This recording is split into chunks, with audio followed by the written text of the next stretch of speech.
Hello everyone, সবাই কেমন আছেন? আশা করি ভালো আছেন। আজকে আরেকটা নতুন রান্না নিয়ে হাজির হয়েছি।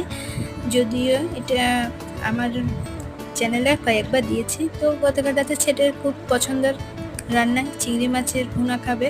তো ওর জন্য এই রান্নাটা করা। আর আমার এই রেসিপিটা কেমন হয়েছে অবশ্যই কমেন্ট বক্সে জানাবেন। তো ওর জন্য আমি রাত 10টার দিকে চিংড়ি মাছ ভিজিয়ে রেখেছি। তারপর ভালোভাবে কেটে নিয়েছি আর অনেকগুলো পেঁয়াজ দিব।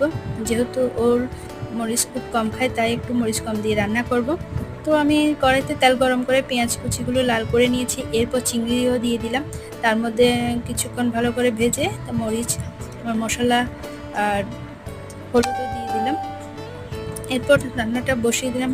হালকা গরম পানি দিয়ে ভালো করে ভুনা করে, যেহেতু তেমন একটা রসালো দিব না, তাই সামান্য করে দিয়েছি। আমার তরকারিটা হয়ে গেছে। আর কেমন হয়েছে অবশ্যই জানান। আজ তাহলে এই পর্যন্ত, বাই বাই।